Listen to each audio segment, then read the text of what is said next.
watching TAG TV.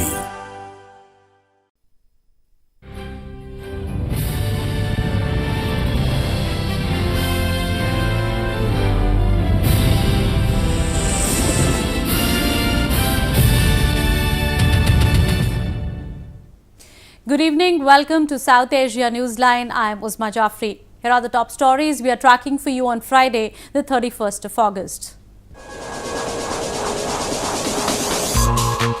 BIMSTEC leaders signed Kathmandu Declaration to tackle poverty militancy.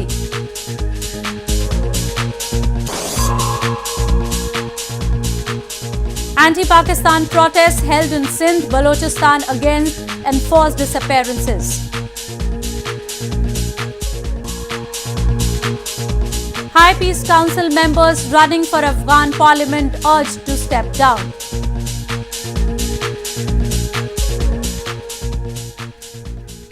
And now for all the details. The fourth BIMSTEC summit, which concluded on Friday, was focused on minimizing climate change effects, poverty and improving connectivity between the member nations.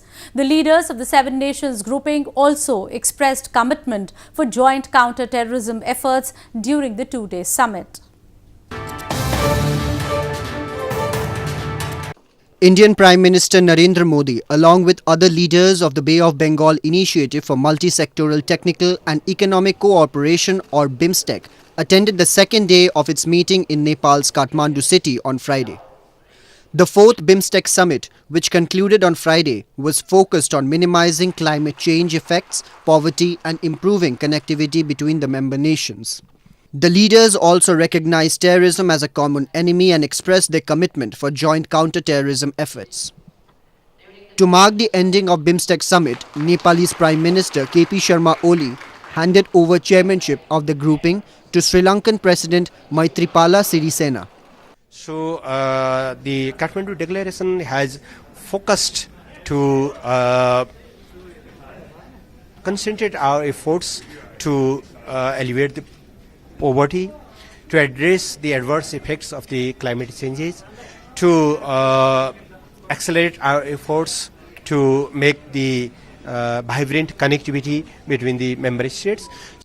Earlier in the day, Indian Prime Minister Narendra Modi held separate bilateral talks with Prime Minister of Thailand, President of Myanmar and Chief Advisor of Interim Government of Bhutan. While addressing the inaugural session of the BIMSTEC summit on Thursday, Modi advocated connectivity, cooperation and coordination among the nations to counter the menace of terrorism and drug trafficking.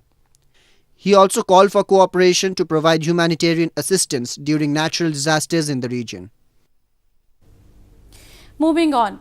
Anti-Pakistan protests were held across Balochistan and Sindh on Thursday to mark the International Day of the Victims of Enforced Disappearances. Activists have long blamed Pakistani forces of using enforced disappearances as a tactic to silence critics and instill fear.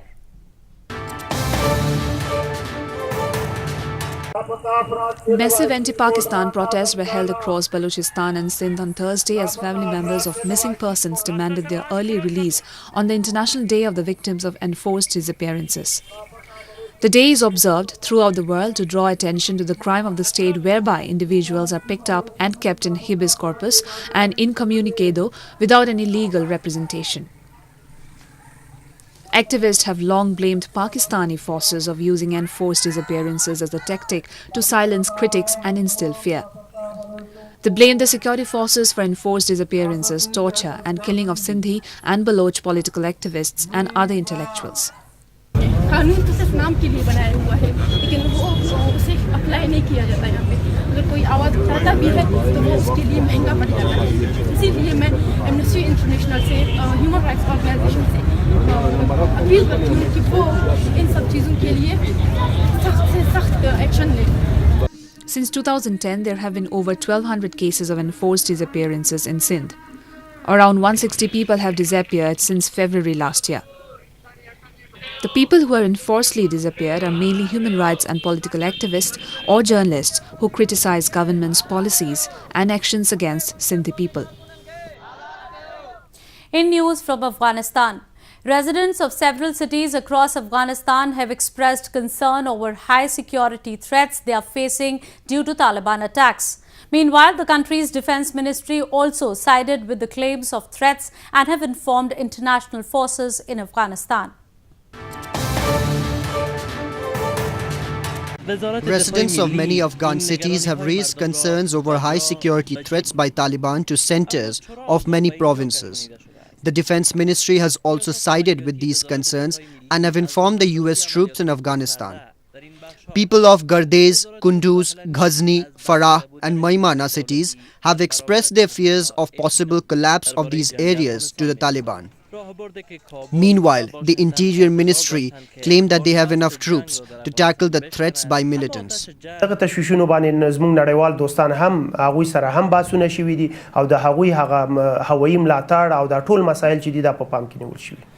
Residents are living in a constant fear of attacks by militants and it makes them feel unsafe in their own homes.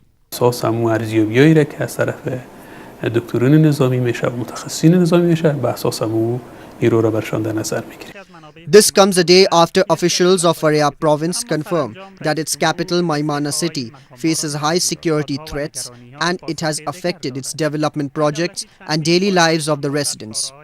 Taliban attacks have caused high casualty rates among army forces and have become a major concern for the Afghan government. More on news from Afghanistan. Independent Election Commission of Afghanistan has asked the High Peace Council members who are running in the upcoming elections to step down from their positions. The poll body warned if the council members use their positions in the poll activities, their names will be dropped as candidates. The Independent Election Commission of Afghanistan, or IEC, has said that the incumbent members of the High Peace Council, or HPC, who have filed nomination papers to run in the upcoming parliamentary elections must leave their current posts.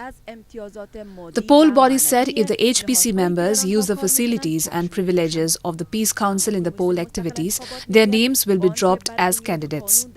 But the HPC argues that the peace body is not a government institution and their members should not have to resign from their posts if they run in the elections.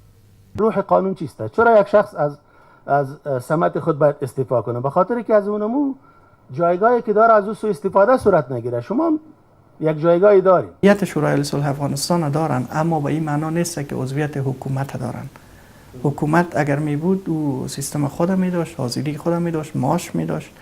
اینا تنها به خاطر رفت آمدشون یک مصارف ترانسپورت دارن و مصارف The election observers in the country have blamed the Election Commission for the controversy, saying there are probably dozens of other candidates who are still taking advantage of government resources directly or indirectly. Afghanistan will witness the Parliamentary and District Council elections in October this year. A nationwide vaccination campaign against measles diseases will be rolled out on Saturday, the Afghan Ministry of Public Health said on Thursday. The ministry called on families across the country to get their children vaccinated against the disease. Afghanistan is expected to launch a nationwide measles vaccination campaign on Saturday, the Afghan Ministry of Public Health said on Thursday. The ministry has called off families across the country to vaccinate their children between the ages of 9 months and 10 years against measles. Statistics show that over the last 6 months, 58 children died of measles across the country, while 68 died last year. طفل مثل ریزش و زکام هست، یعنی از بینیش ها میاد، چشماش سرخ است، چشماش اشکریزی داره و در ضمن عطسه و سرفه و تب و جاندردی به اشتیایی کسالت و نارامی داره. او جایی که متاسفانه ناامن است، دسترسی به مراکز صحی مردم زیاد نداره، او اطفال زیادتر قربانی این مرض میشه. The vaccination campaign will first be carried out in the 17 provinces and the process will be expanded to the remaining provinces within the next 3 months. It is expected over 13.8 million children under the age of 10 will get the vaccine during the campaign. Devout Hindus carried more than 1,000 porridge pots in India's southern Rameswaram city to be presented as offerings to Hindu goddess Amman on Friday. The devotees said they believe that performing the ritual will make the goddess happy and their families will not have to face hunger.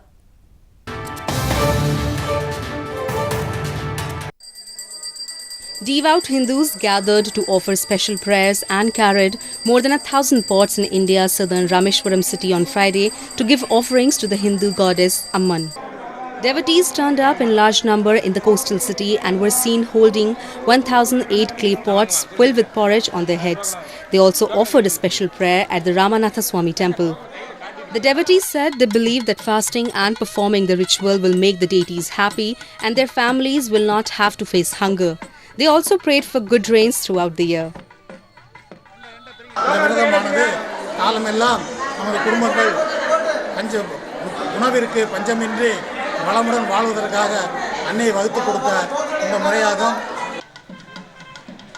Special prayers and rituals like these are a common occurrence in India, where more than 75% of India's 1.3 billion people identify themselves as Hindus.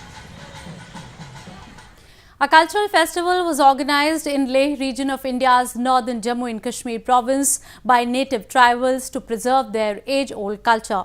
The festival also aimed at boosting tourism in the region.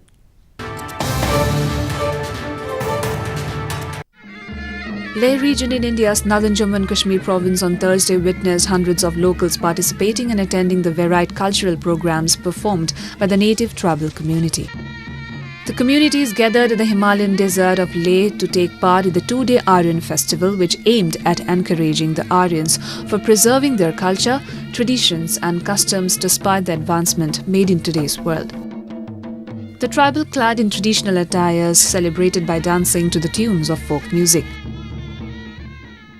हमारा जो Aryan festival हो रहा है अभी हमारा ये festival celebrate करने का हमारा जो मेन जो एम है वो एक तो कल्चर को प्रिजर्व करना है, दूसरा टूरिज्म को प्रमोशन करना है, क्योंकि यहाँ पर जो आर्यन हम लोग है आर्यन है, प्योर आर्यन वहाँ से और हमारा कल्चर कम्प्लीटली यूनिक है. The festival also hoped to usher in a new wave of tourism to the mountain range located at over 17,000 feet above the sea level. The geoclimatic conditions, the landscape, culture and tradition have been few of the reasons that tourism has rapidly developed in the area. A 30-year-old from India's eastern Odisha province has become the country's first transgender cab driver. She has encouraged more members of the transgender community to look at driving as a viable career option to become self-reliant.